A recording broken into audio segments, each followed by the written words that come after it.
생활 깨닫는 복된 시간 되기를 늘 바랍니다. 오늘 말씀 창세기 3장 20절에서 24절까지의 말씀입니다. 창세기 3장은 사람이 선악과를 먹으면서 하나님 앞에 불순종하고 타락하는 그런 그 내용이 기록되어져 있습니다. 그런데 우리가 기본적으로 볼 때 이곳에서도 하나님의 은혜가 가득 담겨져 있고 하나님께서 죄를 지은 그런 사람에게 은혜의 길을 예비하신다 하는 그런 내용들을 잘 깨달아야 되죠. 그래서 오늘 3장 20절의 말씀에 보면 아담이 자기의 아내에게 이름을 지어줍니다. 무엇이라고 이름을 지어줍니까? 하와, 생명, 모든 생명 있는 자의 어머니가 된다 하는 그런 이름으로 이름을 지어준 것입니다.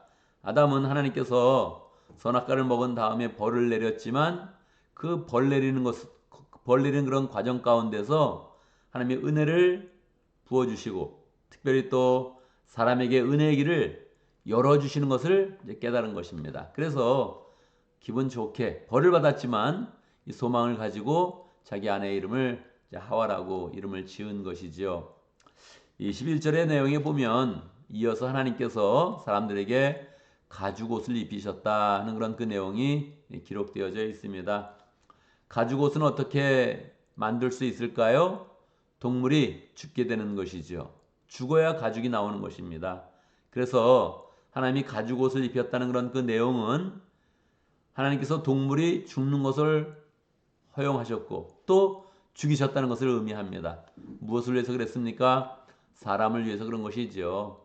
죄가 없었다면 아마 죽음도 오지 않았을 것이고 이 세상이 또 어떻게 변했을지 우리가 상상하기가 굉장히 어렵죠. 하나님께서 생명을 공급하시면서 영원한 하나님 나라로 계속 연결이 될 텐데 죄가 짓고 나서 사람에게는 죽음이 다가오는데 먼저 사람이 죽기 전에 동물을 죽이시면서 사람에게는 은혜를 베푸신 것입니다. 동물을 죽여서 가죽을 통해서 사람에게 가죽옷을 허락해 주신 것이죠. 동물이 피를 흘리며 죽게 되었을 때 사람들은 굉장히 놀랐을 것입니다. 그런데 하나님은 이렇게 동물이 피를 흘리는 과정 가운데서 예수님께서 앞으로 피를 흘려서 우리를 살게 하실 것이다 하는 은혜의 길을 주님께서 예비하여 주신 것입니다. 그래서 계속적으로 그 말씀을 음미하면 이 모든 그런 과정이 은혜의 길이네 하는 것을 우리가 알 수가 있죠. 그리고 나서 하나님께서 에덴 동산에 있었던 아담과 하와를 동산 밖으로 내쫓으십니다. 왜 그렇습니까? 동산 중앙에는 선악을 알게 하는 그런 나무가 있었지만 그 옆에는 생명나무가 있습니다. 생명나무를 먹지 못하게 해야겠다. 이제 그렇게 결정하시면서 아담과 하와를 에덴의 동쪽에서 밖으로 내보내시죠. 이것도 선악과를 먹은 그런 결과이고 벌을 받는 그런 과정인데 늘 우리는 하나님의 그런 그 마음을 잘 알아야 됩니다. 자녀가 너무 말을 안 들어서 자녀를 밖으로 내쳐야겠다 이럴 때 부모의 그런 그 마음이 어떠하겠습니까? 이는 고생 좀 해봐라. 내 말 안 들으니까 너는 무조건 고생하면서 죽어야 된다. 이렇게는 생각을 안 하겠죠.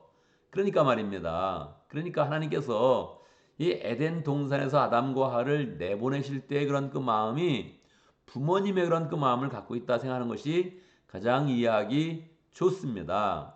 왜 내보내십니까? 생명나무의 과실을 먹지 못하게 하는 것인데 여러분 죄인된 그런 모습으로 계속 살아가는 것은 그건 저주입니다.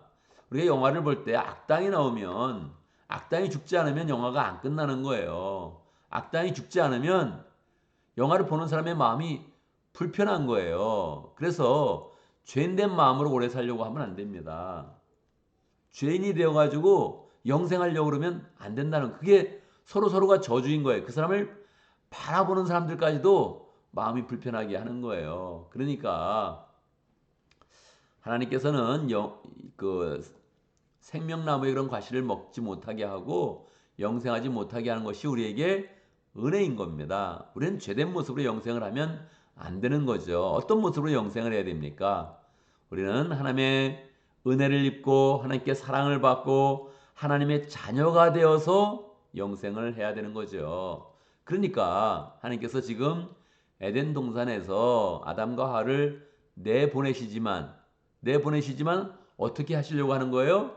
영생의 길을 열어주시는 것입니다. 그 사이에 하나님께서 결단하시고 하나님께서 희생하시고 하나님께서 예수 그리스도를 보내주시고 아들을 희생시키면서 우리에게 영생의 길을 예비하면서 하나님의 사랑과 은혜 가운데서 영생의 길을 예비하면서 그 길을 열어주시려고 내보내시는 것입니다. 그러니까 이 결과가 좋지 않은 거죠. 뭐 사람이 죄를 지었는데 사람이 하나님의 말씀을 어겼고 불순종하였는데 좋은 결과가 올 수는 없습니다. 그러니까 쫓겨나는 거죠. 쫓겨나서 땀을 흘리면서 일하고 또 아기를 낳을 때마다 산고의 그런 고통을 갖게 되고 이런 결과가 오게 되는데 그 모든 그런 벌 가운데 하나님은 은혜의 길을 예비하셨다. 이거를 읽어내는 것이 정말 중요한 것입니다. 하나님께서 에덴 동산의 동쪽에 그룹들, 천사들을 세우시고 다시 들어오지 못하도록 다시 생명나무의 열매를 먹지 못하도록 그렇게 만드셨습니다.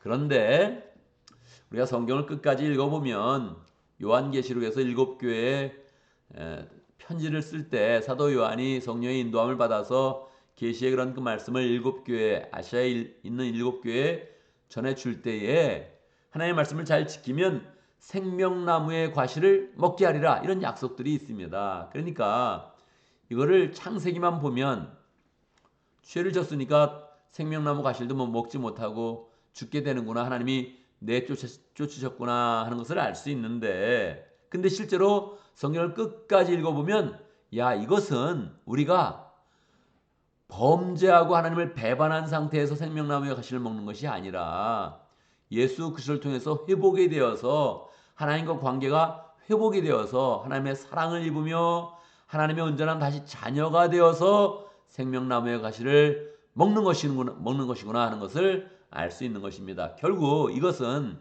우리가 온전한 관계를 맺어서 올바른 관계를 맺어서 하나님과 관계를 잘 맺은 후에 생명나무의 과실을 먹게 되는 것입니다. 그래서 우리는 늘 기억을 해야 되죠.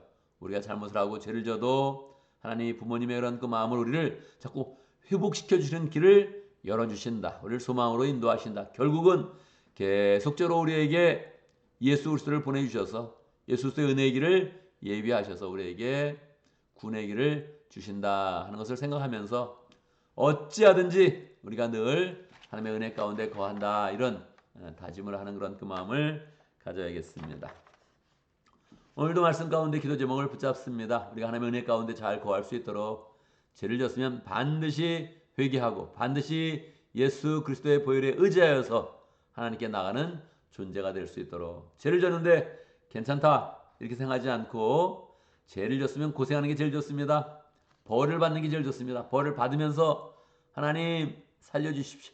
하나님의 은혜로 들어갑니다. 이렇게 고백하는 게 가장 이제 중요하죠. 그래서 우리가 늘 항상 하나님의 은혜 가운데 거하기를 기뻐하고 주님께 늘 보혈에 의지해서 나가는 복된 사람 될 수 있도록 함께 기도합니다.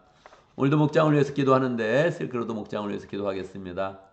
김지희 목자님, 주임미 목녀님 위해서 기도하고 오늘 모일 때마다 은혜 가운데 변화되고 또 교회 잘 나올 수 있도록 함께 축복하면서 기도하고 또 정파나바 선생님 위해서 함께 기도하도록 하겠습니다. 오늘 교회를 위해서 기도하는데 목장마다 가정교회 모임 잘 가질 수 있도록 그렇게 기도합니다.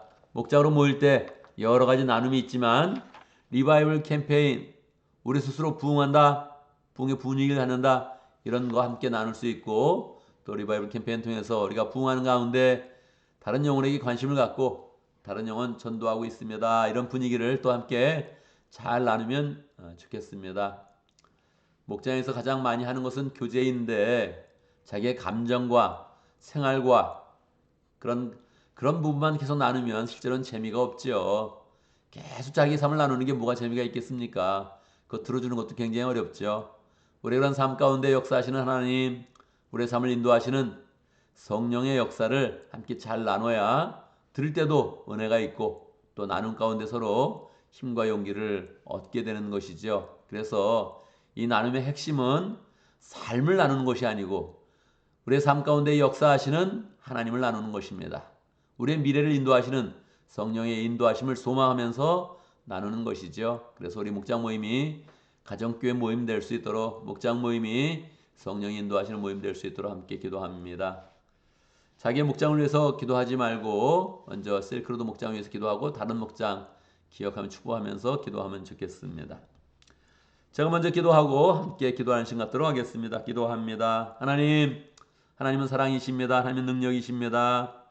우리가 죄를 지었을 때에도 죄를 해결해 주시고 용서해 주시고 씻어 주시고 새롭게 하나님과 관계가 회복되어서 영생의 길로 인도하시는 그 하나님 찬양합니다. 하나님, 그 하나님의 은혜에 힘입어서 우리가 어떠한 상황이 있든지 하나님의 은혜 가운데 거하게 하시고 하나님께 나아가게 하시고 하나님이 예비하신 구원의 길 속에서 감사하며 주님을 받아들이며 주님이 예비하신 영생의 길로 담대하게 나갈 수 있도록 역사하여 주옵소서. 어리석게 죄를 짓고 오래 살려고 하는 것이 아니라 죄를 짓고 욕심대로 살려는 것이 아니라 하나님 죄된 생활을 끊고 하나님이 예비하신 영생의 길로 나갈 수 있도록 축복하여 주옵소서. 하나님, 우리 목장을 허락하시 감사합니다. 실크로드 목장을 위해서 기도합니다. 김지희 목자님, 주임 목녀님 목장을 위해서 열정으로 또 섬기고 또 사역할 때마다 주님께서 하나님의 은혜와 사랑이 풍성히 나타낼 수 있도록 인도하여 주시고 또 모원들도 모이고 있지만 특별히 VIP도 모이고 있습니다. 하나님 함께 모일 때마다 예수님의 은혜와 사랑과 하나님의 능력이 잘 전해지게 하시고 주의 능력이 나타나게 하시고 VIP들 잘 변화되어서 또 교회 나올 수 있도록 담대한 마음으로 교회 나올 수 있도록 축복하여 주옵소서. 나눔을 할 때마다 하나님 예수님의 사랑이 잘 나누어서 가족 그 이상의 가족으로 잘 세워줄 수 있도록 축복하여 주옵소서. 정바나바 선교사님 하나님 또 어려운 지역에서 사역할 때마다 주님께서 함께 해주시고 필요한 그런 사람들을 붙여주시고 또 필요한 그런 물질들을 보내주시고 저희 그런 사랑 가운데서 그를 잘 감당할 수 있도록 역사하여 주옵소서. 하나님 아버지, 우리가 늘 또 금요일마다 목장문을 가질 수 있도록 인도하신 감사합니다. 목장마다 성령의 역사하심이 있게 해주시고 하나님의 사랑을 풍성히 나누게 하시고 우리 그런 삶 속에 역사하신 하나님의 모습을 나타내며 서로가 힘을 얻을 수 있도록 역사하여 주옵소서.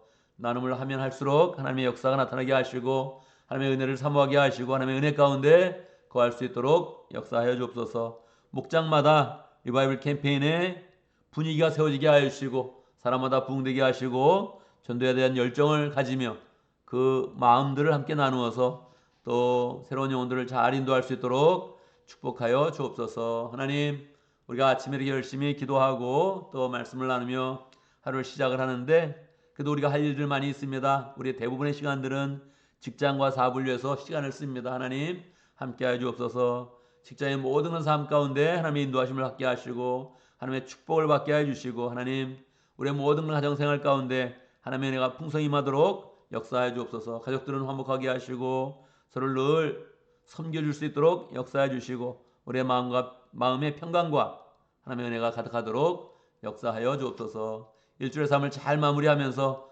모든 일을 잘 또 정리하고 또 가정교회 모임을 기쁘게 가질 수 있도록 축복하여 주옵소서. 예수님의 이름으로 기도드리옵나이다. 아멘.